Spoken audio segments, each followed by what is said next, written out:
Have you ever stood at the rusted gates of a place that shouldn't exist anymore?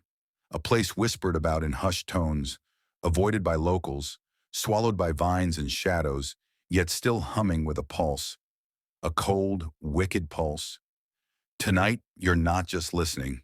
You're stepping into the bones of a forgotten amusement park where laughter once echoed, but now only screams remain, muffled by decay, hidden beneath the dirt in memories.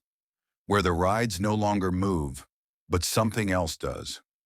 Carnival Park has been closed for 23 years, yet inside time has its own twisted rules. People who go in either don't come out, or they come back different. And when a group of thrill seekers dares to cross the threshold, chasing a viral scare for their followers, they soon discover some stories don't want to be told. This isn't just a ghost story. This is a descent into a living nightmare. Hallucinations, horror, the suffocating grip of fear, and things that blur the line between the real and the imagined await you inside. So buckle in, lights off, volume up, mind open. Do you believe fear can follow you home? Let us know in the comments below.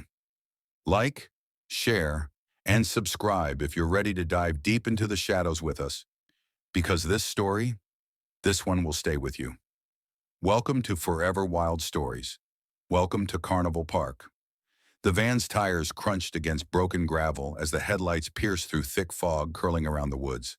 The rusting metal sign swung above them, its faded red letters barely legible. Carnival Park. One side of it dangled by a single chain, creaking softly like a whisper in the wind. "Guys, this is it," said Travis, stepping out and stretching his legs. His breath fogged the air. Carnival Park, creepiest place in the tri-state. Our biggest video yet. The five friends had been filming urban exploration videos for almost a year now. Their channel, Ghost Walkers, had recently blown up after they'd streamed live from an abandoned asylum in New Jersey. But this was different. Carnival Park had a reputation. Disappearing workers, muted screams caught in old footage, a carousel that played by itself at midnight. "I don't like this," muttered Liana, tightening her hoodie and glancing at the twisted fence surrounding the park. "The air's off. Can you feel that?" Danny, the group's skeptic and camera guy, snorted. "It's old, it's creepy, and it's full of tetanus. That's all. Let's grab some shots, do a walkthrough, and bounce." "Just keep rolling," said Travis. We go in together, hit all the hot spots. The Ferris wheel, the carousel, the mirror maze, everyone good. Nods all around. Even Jace, usually the loudmouth, was quiet as they stepped through a gap in the fence.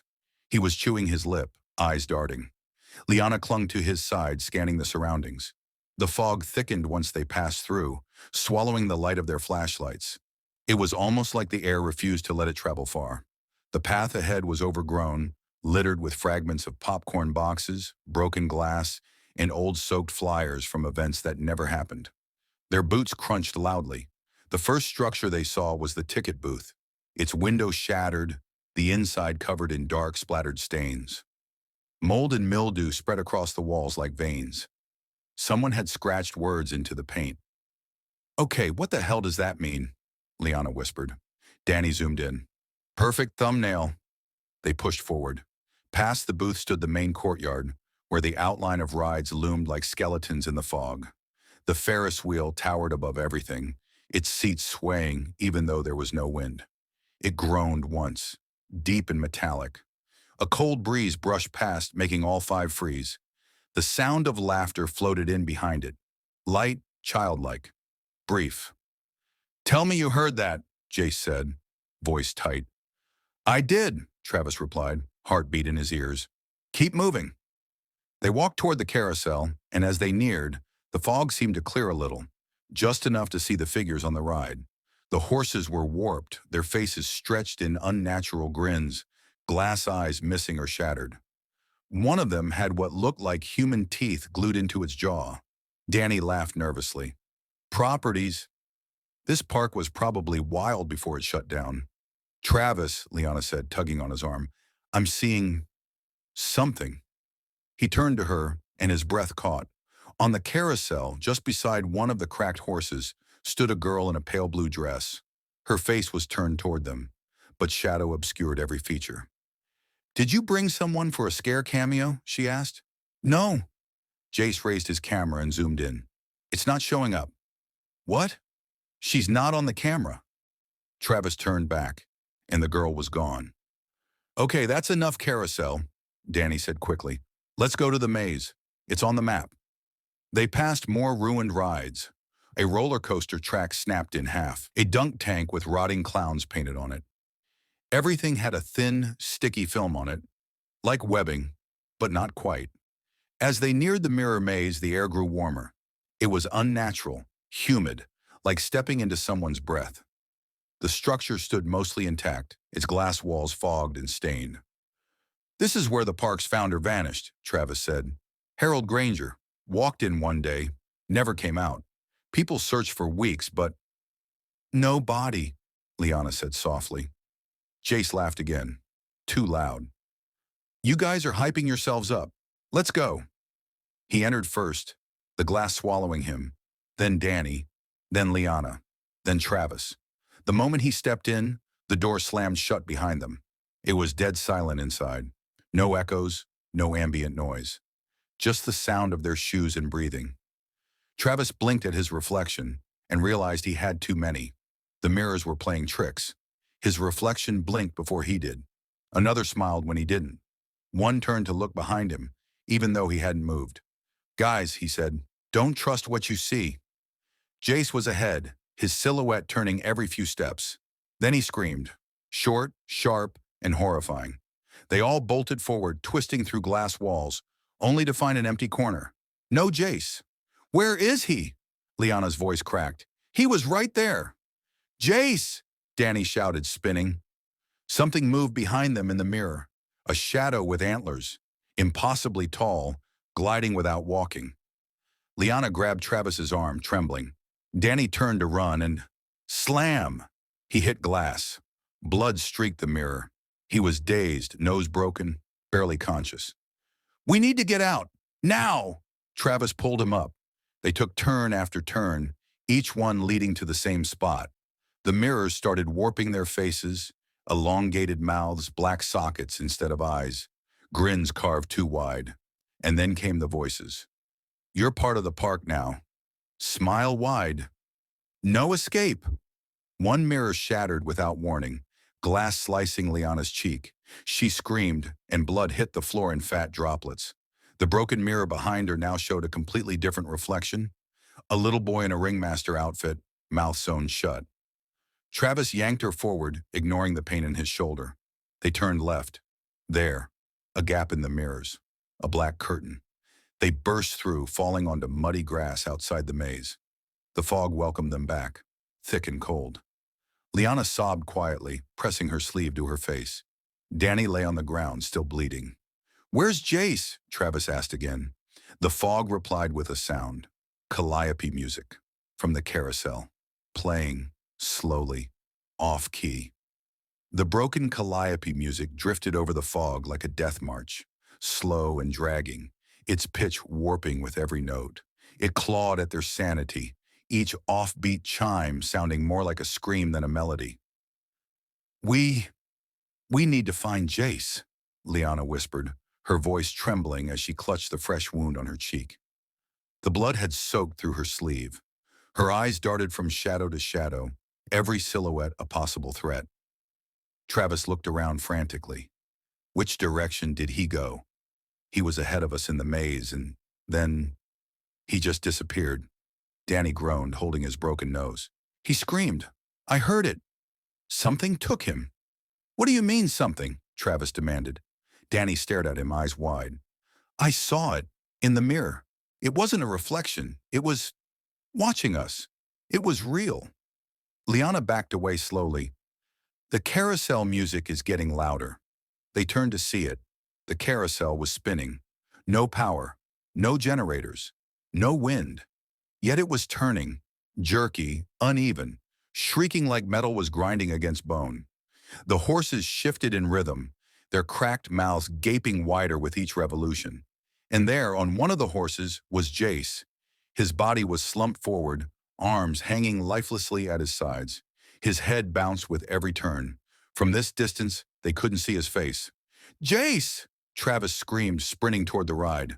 Liana and Danny followed, fear burning in their lungs, hearts hammering. The carousel slowed to a stop with a screech that echoed across the empty park. They reached it and froze. Jace was there. Yes, but it wasn't Jace anymore. His eyes were stitched shut with black thread, his lips sewn into a grisly smile. His skin was pale, almost waxy. Around his neck, a strip of paper hung like a tag.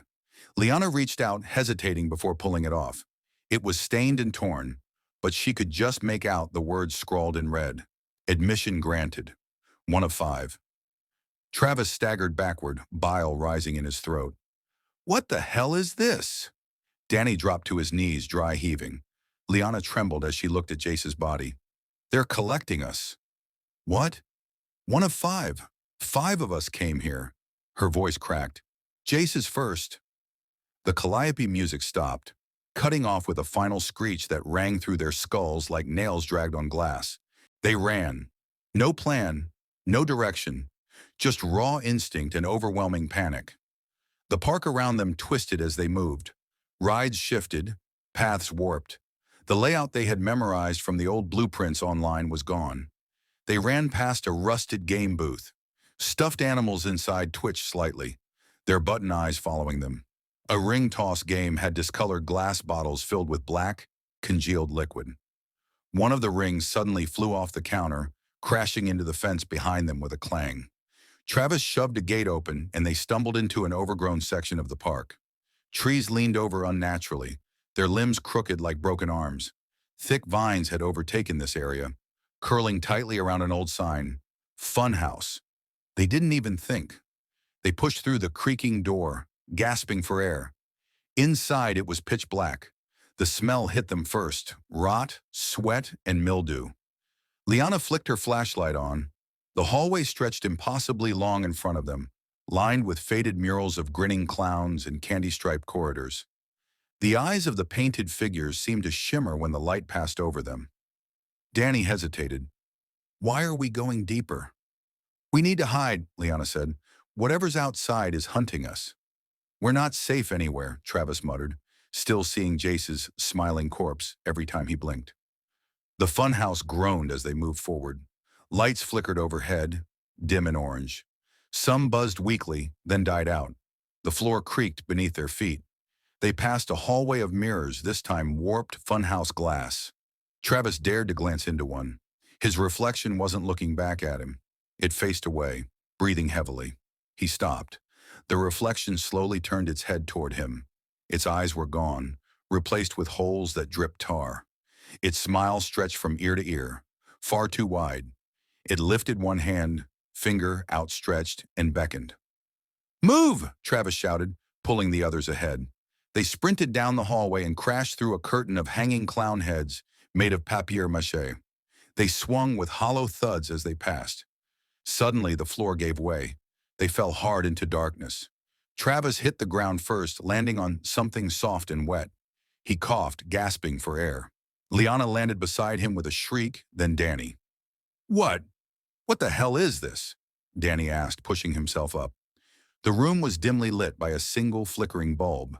It cast long shadows on the walls, lined with masks. Hundreds of them.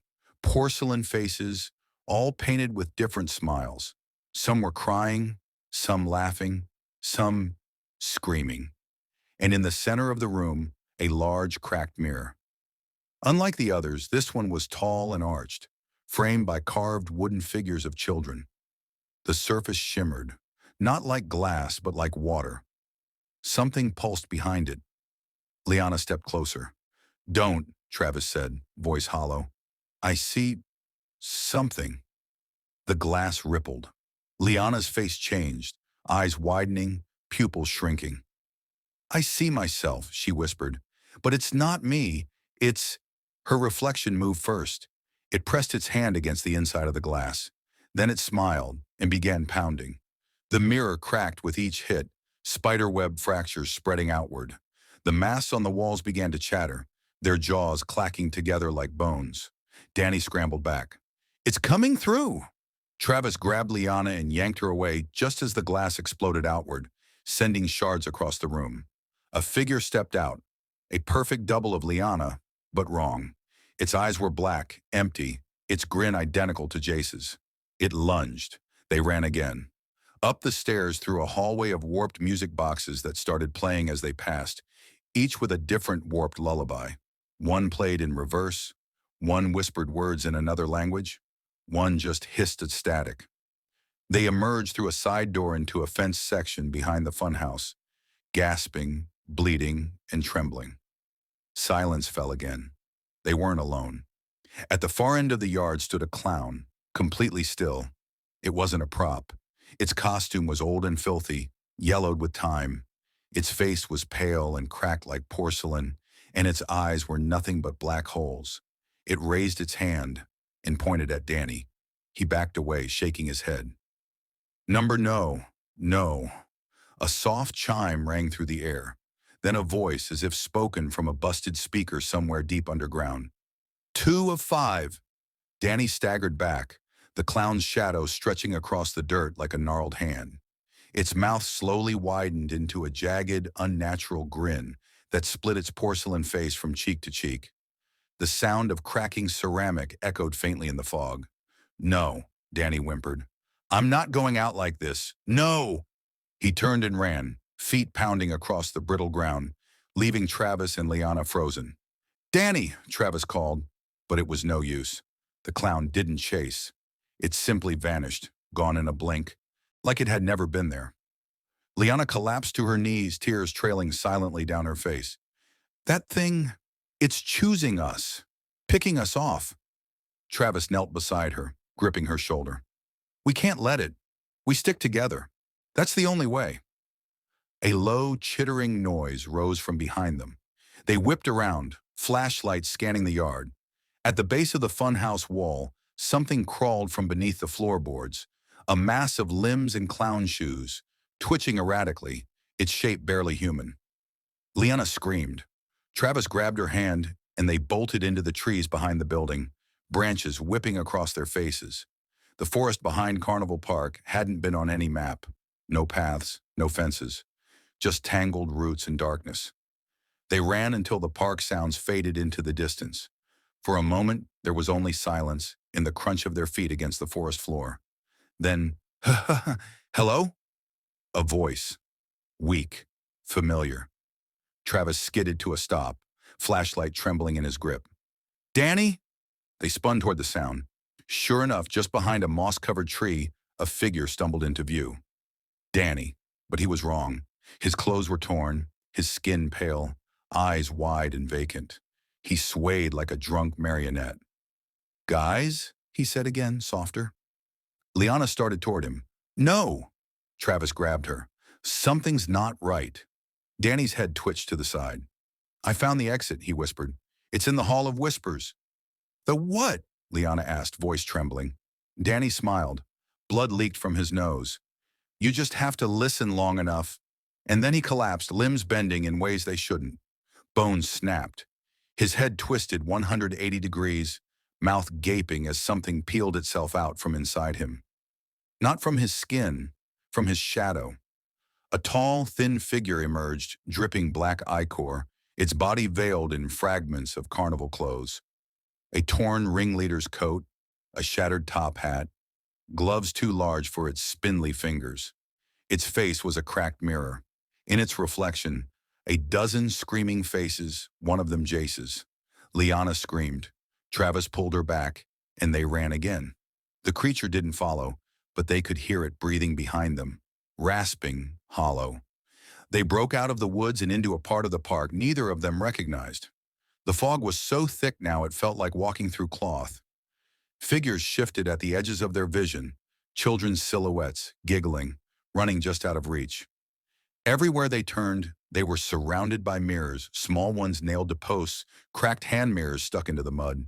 Giant warped slabs leaned against the sides of ruined attractions.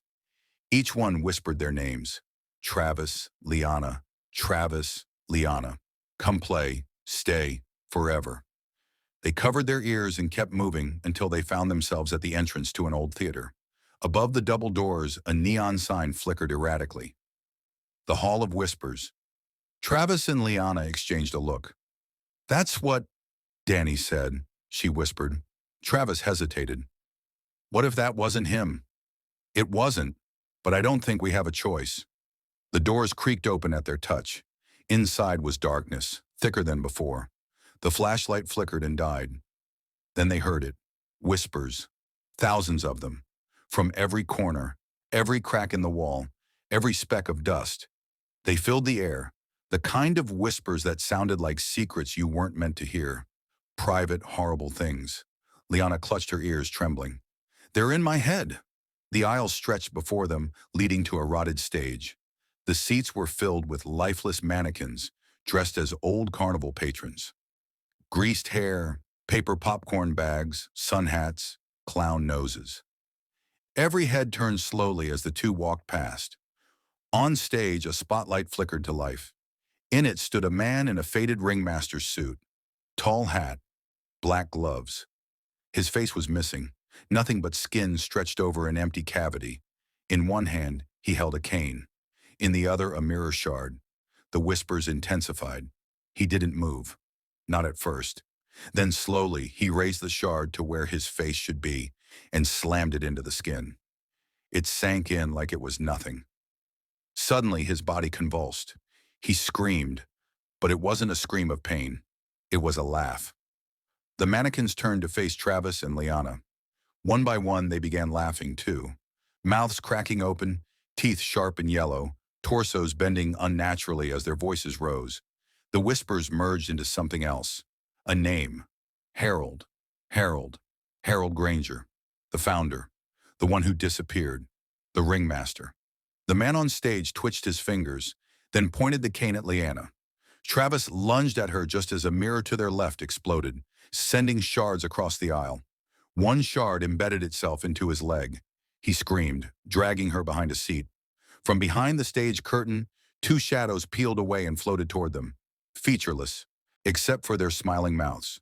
Travis pulled the shard from his leg, blood pouring freely.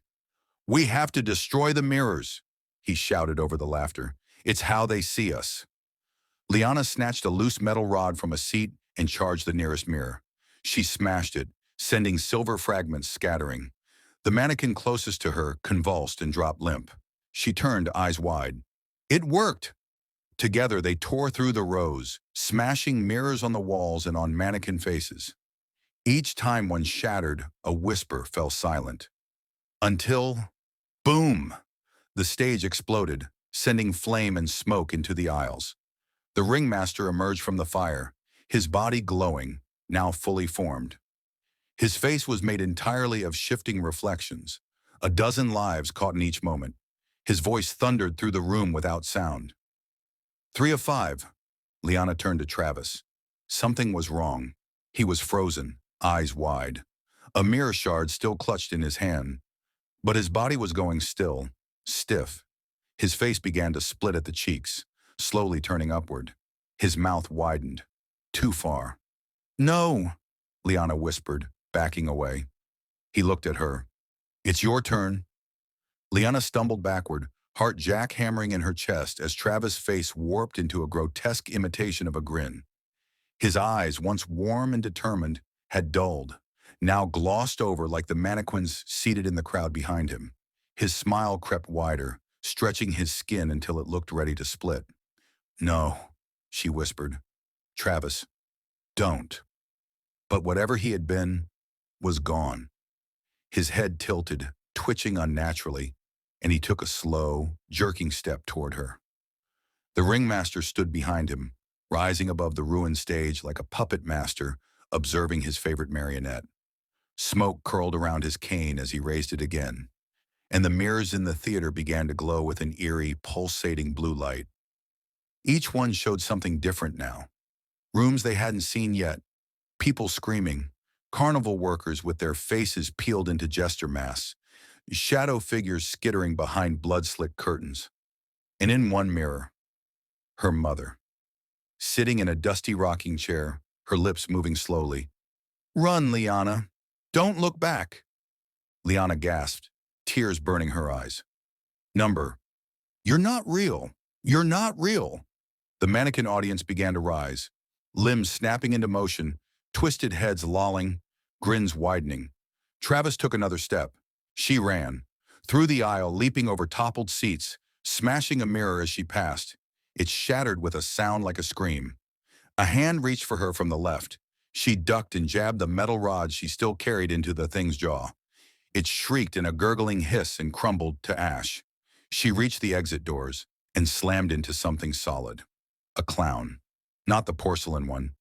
This one looked wet, like it had just crawled out of a grave filled with sewage. Its red nose was hanging by a thread of flesh. Its gloved hands trembled as it reached for her. She swung. The rod cracked against its temple. It staggered but didn't fall. Then came Travis' voice behind her, a broken version of it, distorted like a tape recording melting in fire. "Where are you going, Liana? We're not done playing." She screamed, ducked beneath the clown's arms, and dove through a cracked window beside the theater doors, shattering glass and landing hard on the cement outside. Silence. Her breathing echoed in her ears. Blood ran down her arm.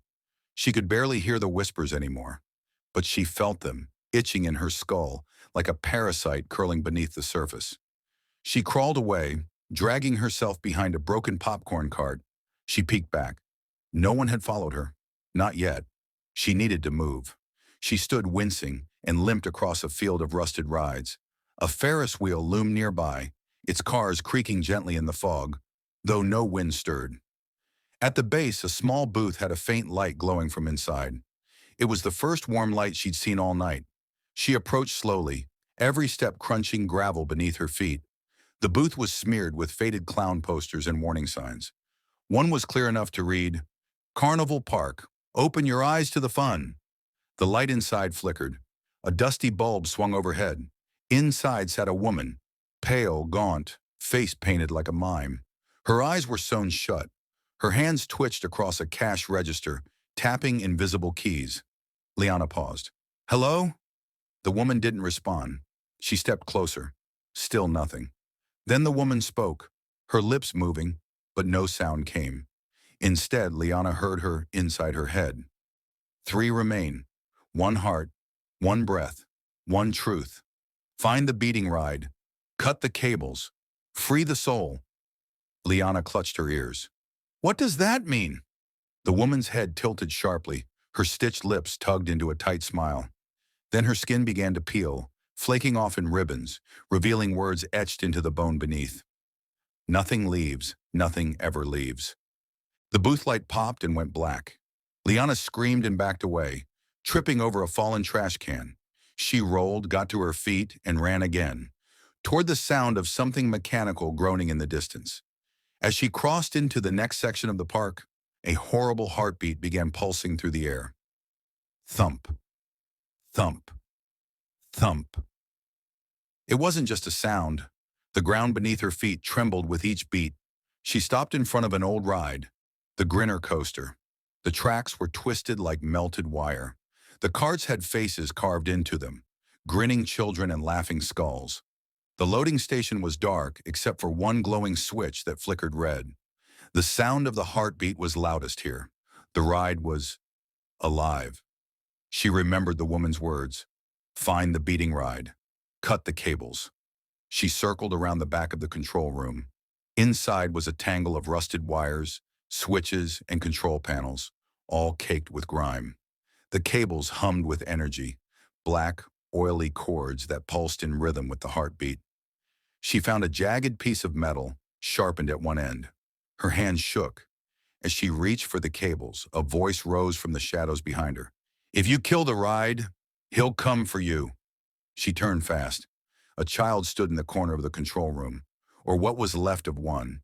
Its skin was transparent. You could see bones beneath, organs suspended in murky jelly. Its eyes were pure white. It smiled. "You're already chosen. He can't be unmade, but maybe he'll let you stay." Liana backed away. "I'm not staying." The child shrugged. "Then cut it. But know this." It stepped forward, its face distorting like melting wax. "Every cable is a memory. Every ride is a soul. If you cut this one, something else must take its place." Liana didn't wait to hear more. She plunged the metal into the cable. It snapped with a sound like a scream. A blinding blue light erupted from the console. The ground shook violently. The heartbeat stopped. Suddenly, silence.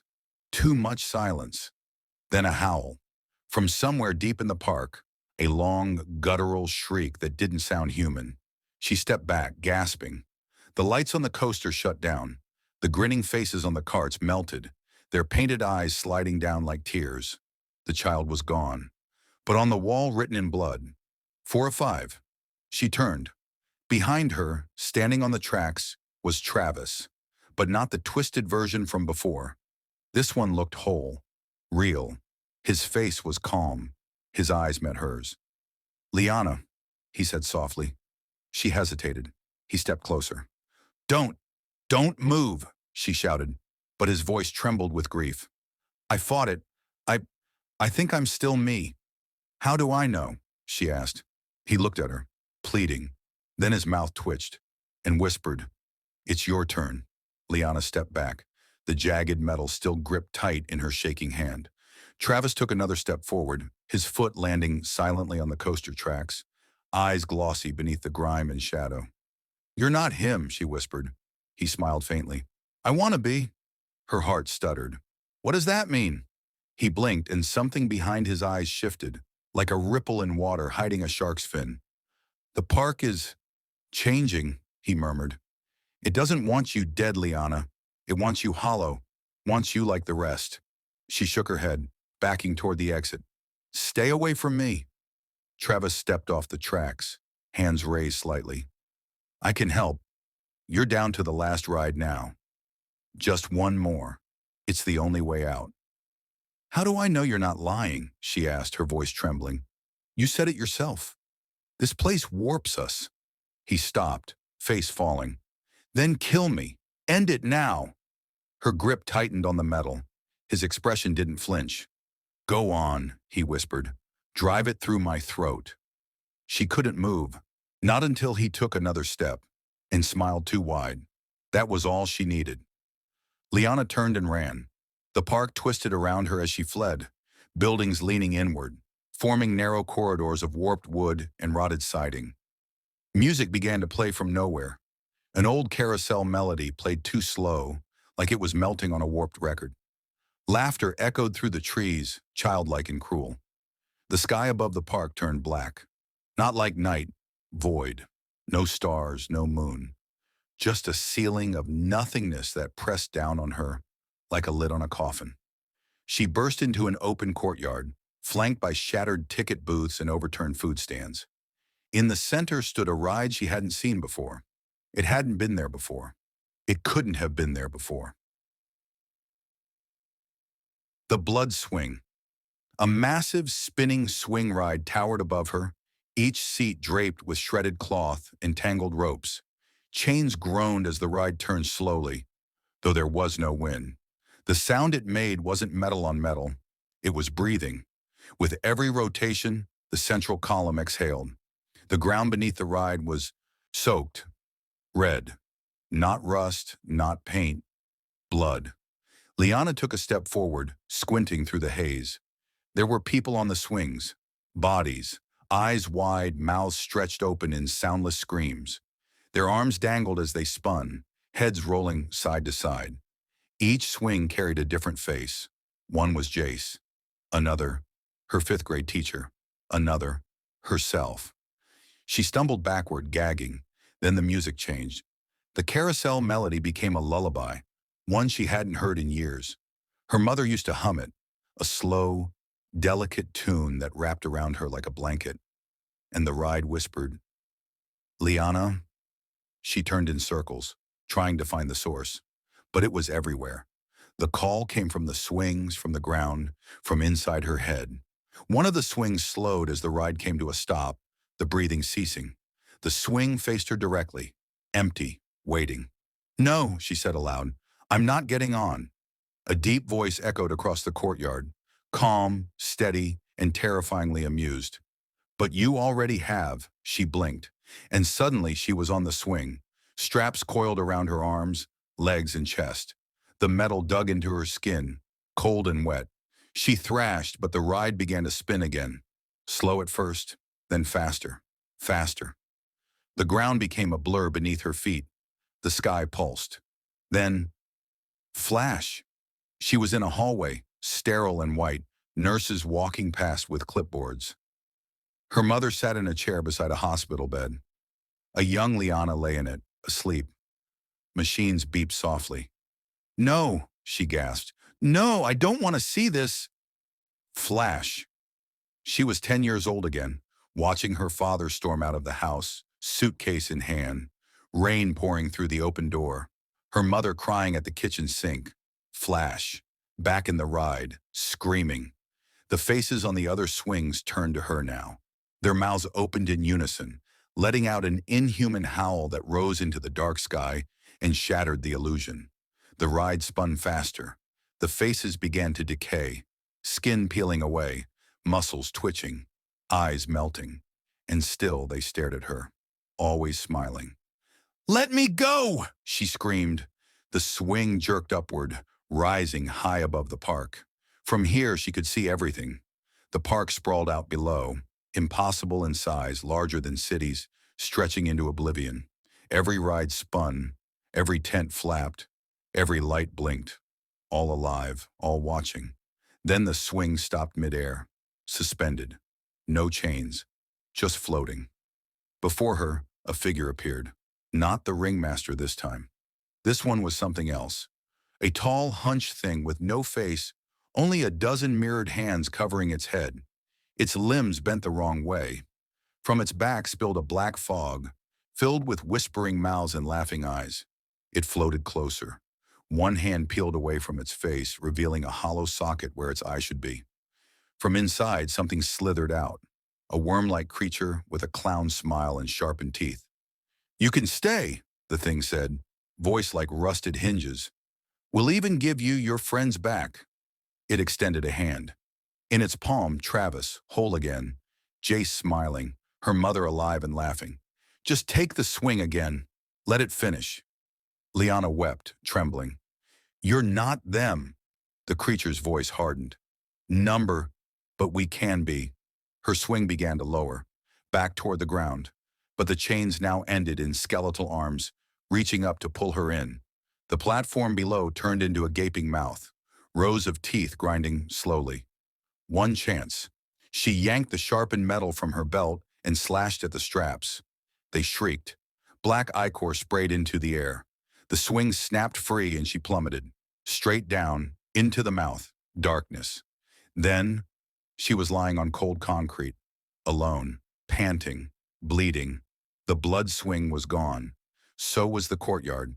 She sat up slowly, staring at a small wooden sign beside her.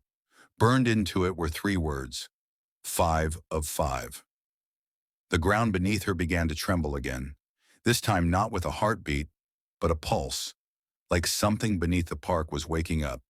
And then, from behind her, footsteps, slow, steady, followed by a voice she hadn't heard in years. "Sweetheart," her mother called softly, "come back inside. It's cold." Liana turned, shaking. It wasn't her mother. It wasn't even human. Liana's breath caught in her throat. The thing wearing her mother's voice stood at the edge of the courtyard. It looked like her. Same soft smile, same loose sweater she remembered from the night her fever nearly took her at age 7. But the eyes. They were 2 hollow sockets, each swirling with ink-dark smoke. "Don't be afraid," the imitation said sweetly, arms outstretched. Liana stumbled backward, her fingers scraping at the concrete for something, anything to defend herself with. Her hands wrapped around a shard of the metal ride she'd fallen from, still dripping some black, tar-like substance. The creature moved closer, the ground beneath. Its feet didn't crack or crunch. It whimpered, as if the very park feared this thing too. "You've been very brave," it cooed. "Most break after the second ride. But you're special." Liana raised the shard. "You're not her. Don't talk like her." The creature tilted its head. "I am her. I'm the memory you buried, the pain you ignored, the guilt you refused to face." Its voice began to split, multiple tones at once. Her mother's, Jace's, even her own voice, like a chorus inside her skull. Get out of my head, she screamed, swinging wildly. The shards sliced through the air, missing. The creature didn't flinch. Instead, it evaporated into a cloud of moths, gray, fleshy things with human teeth on their wings, and scattered into the fog. Liana turned and ran again. The park had changed. Where once stood rusted rides and empty booths, now rose towers of mirrors. Endless corridors twisted into each other, reflecting her 1,000 times over. Each version of herself slightly different. One bled from the eyes. One had her mouth sewn shut. One smiled with no teeth. She ran through the maze, pushing past mirrored walls that rippled like water.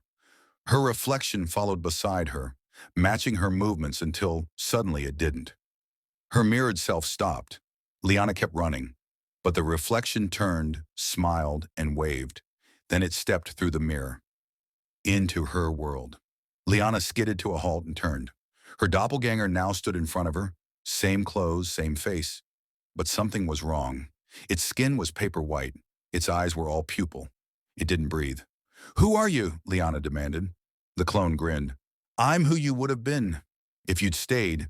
If you let go." It lunged.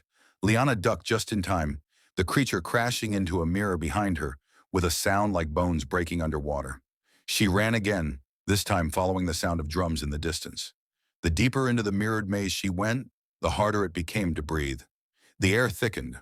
Her memories scattered. Names, faces, even her own voice began to feel unfamiliar. Every reflection she passed whispered something different. "She died in the hospital. You never left. This is your hell and you made it. The rides feed on your regret." She clamped her hands over her ears. "Shut up! Shut up!" A doorway appeared, carved into the mirrors like a tear in the world.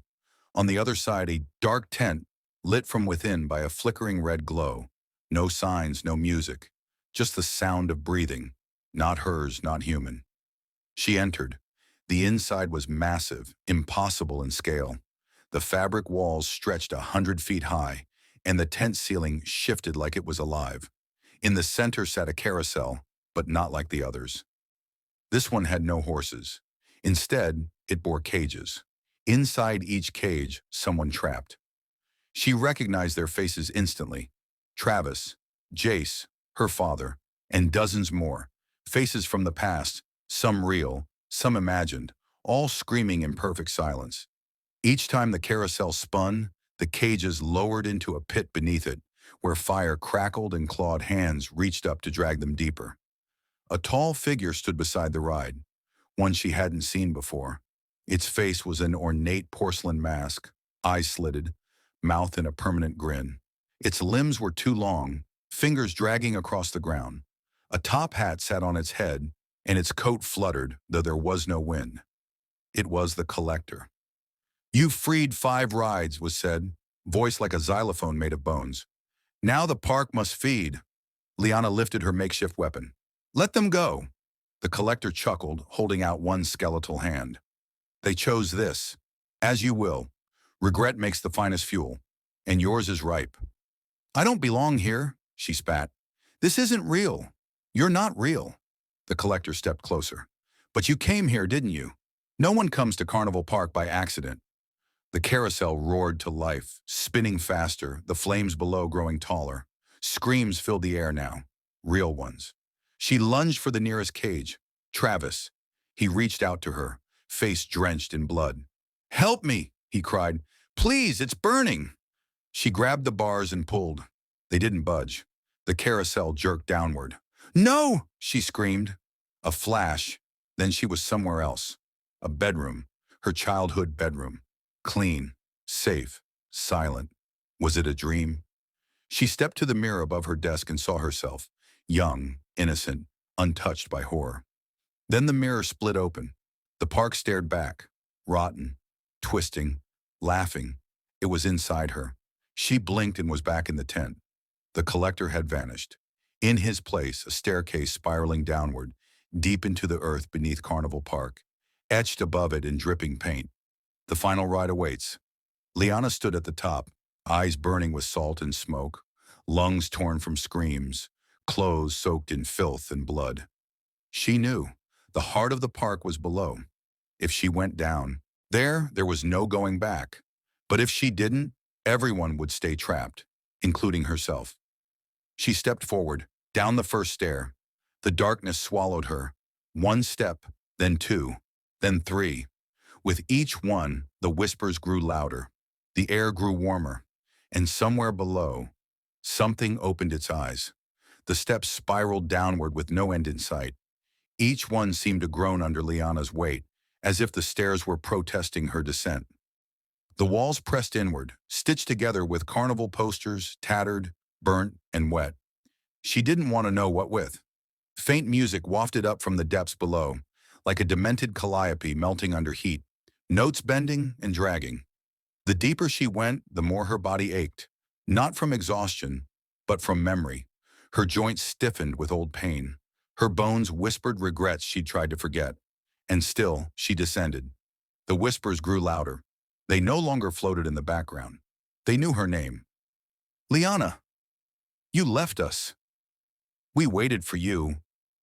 You should have died with us. Then the steps ended. Abruptly, she stood before a massive wooden door, shaped like a coffin turned upright, ringed in chains and sealed with brass locks. Above it, carved in wood so deeply the surface bled. The final ride, no refunds. The locks unlatched themselves as she approached. Clack, clack, clack. Each one snapping open with the finality of a judge's gavel. Then the door opened inward. The stench hit her first. Carnival suites curdled with rot and sulfur. The room beyond pulsed with red light, flickering like a beating heart. Shadows danced across the ceiling like tangled limbs struggling to escape. In the center stood a single attraction, a massive rusted Ferris wheel. Its spokes were rib bones. The seats were cages, and at its base, a throne, made entirely of broken ride parts and shattered mirrors. Upon it sat him, the Ringmaster. He was taller now, or maybe everything else was just smaller. His top hat scraped the roof, and his coat had grown longer, stitched with the names of past victims. His smile was unchanged, too wide, too toothy, too alive. "Ah, my brave little survivor," he hissed, standing slowly. "You made it all the way to the end. So few do." Liana clenched her fists. "Why me?" The Ringmaster chuckled.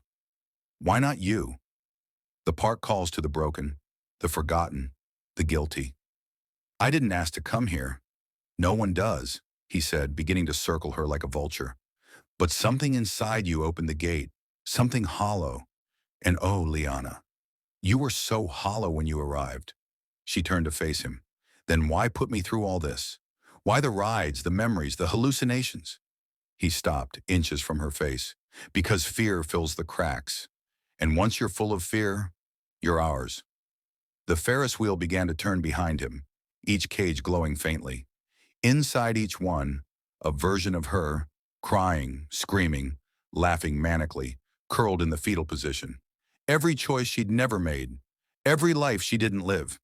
"You want out?" the Ringmaster asked. "Ride with us. Just once. See what you become. The final ride will show you truth.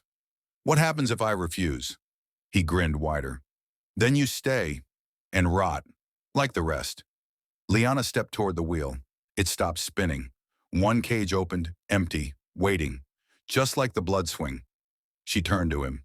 "What's in there?" "Everything you're afraid to admit." Her fingers trembled as she reached for the metal bars. They were warm, breathing. As she climbed in, the door slammed shut, and the ride jerked to life. The world tilted. And then, flash. She stood in her high school gym, decorated for prom. She wore a dress she never got to wear, her hair the way she always wished she'd styled it. Jay stood at the center, hand outstretched. "You made it," he whispered. She didn't move. The moment froze. Then it shattered. Flash. A hospital room. Travis in a coma, monitors beeping. "I tried to protect you," he murmured, though his lips didn't move. Flash. The fire. The one she caused. She was 8, playing with matches. Her mother asleep upstairs. The curtains caught first, then the couch, then her mother. Smoke poured into her lungs and she ran. She never looked back. and never told anyone it was her fault. She screamed into the memory, "No, I didn't mean to. I didn't. I—" Flash, back in the cage.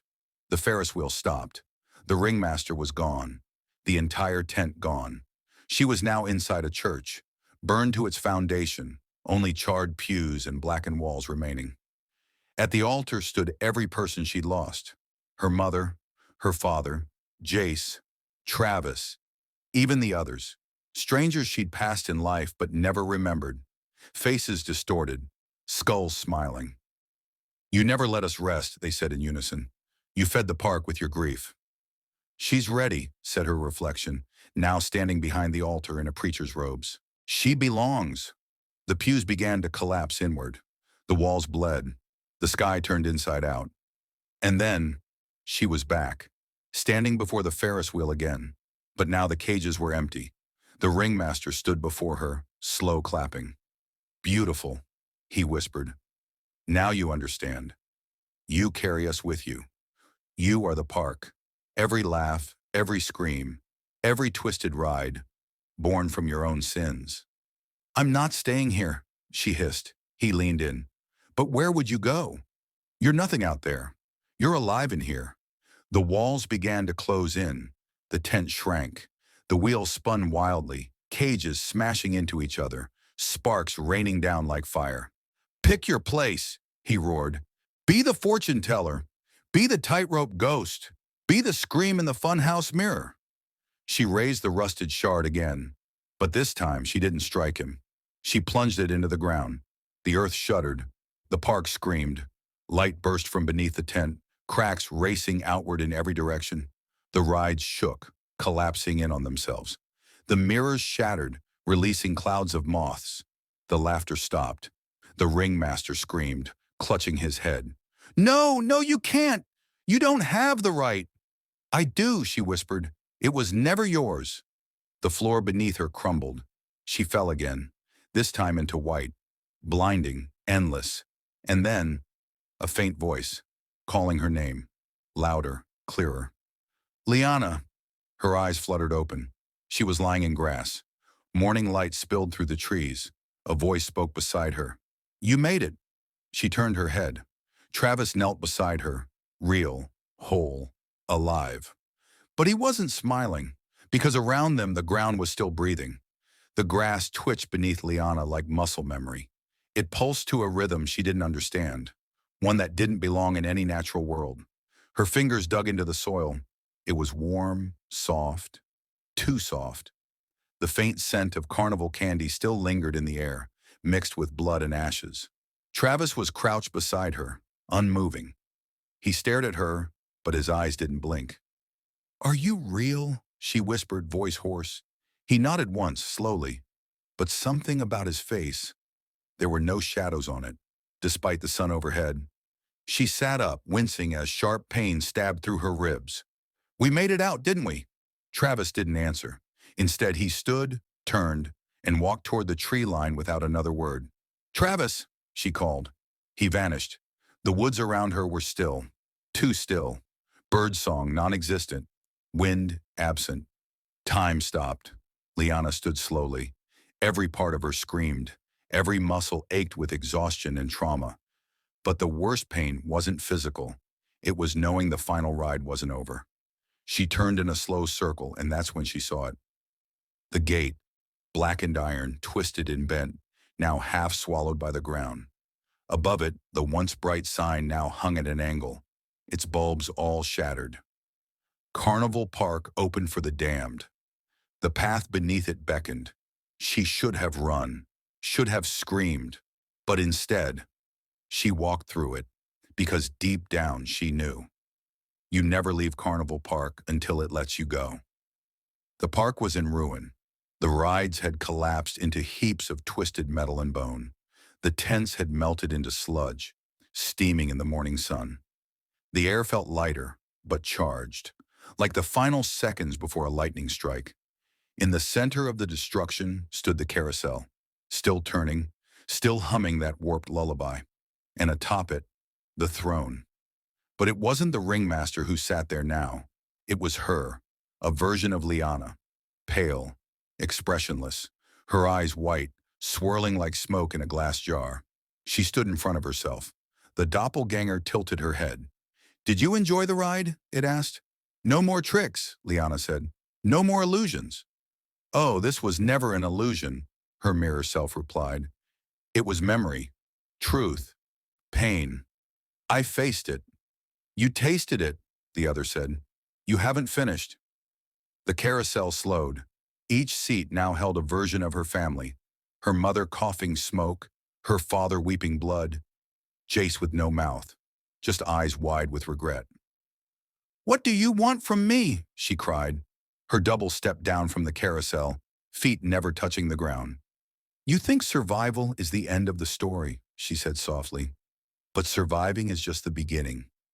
We all live with what we've done." Liana dropped to her knees, unable to fight anymore. "I was 8, she whispered. "It was an accident. I didn't mean to start the fire. I didn't mean to leave her. I was scared." "You never forgave yourself," the echo replied. "You buried it. You built a carnival around your guilt." And then she understood.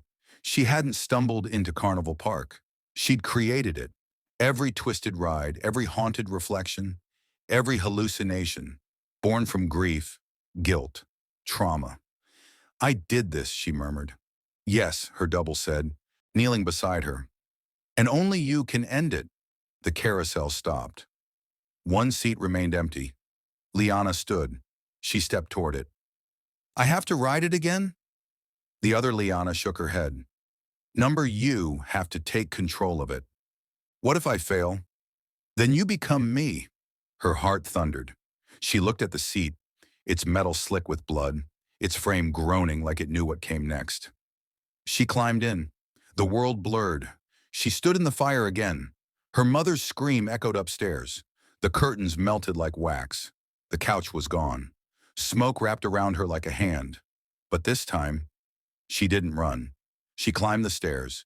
Each step burned her feet, scorched her legs. She reached the bedroom. Her mother lay on the bed, coughing, unable to move.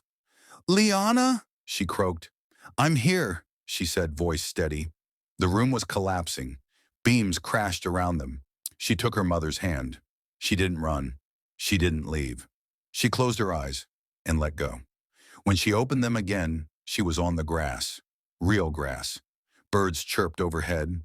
The trees swayed, and Travis knelt beside her again. This time, his shadow was there, and his eyes blinked. "You okay?"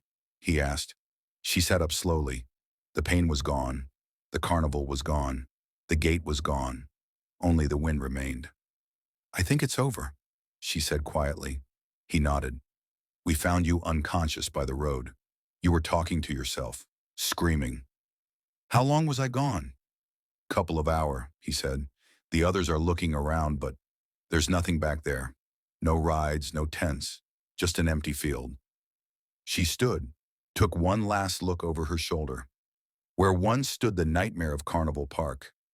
Now only grass waved gently in the breeze, but something in her heart knew. It was never just a place, it was a wound, and wounds take time to heal. 1 year later, Liana stood outside the newly opened community center in town. She'd helped build it, brick by brick, with her own hands. Inside, kids played. Families laughed. Life bloomed. She still had nightmares. Sometimes she saw the Ringmaster in reflections.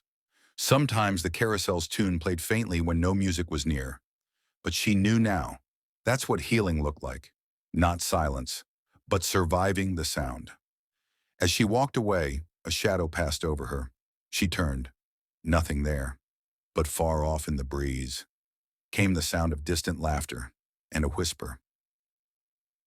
"Thanks for riding." The end.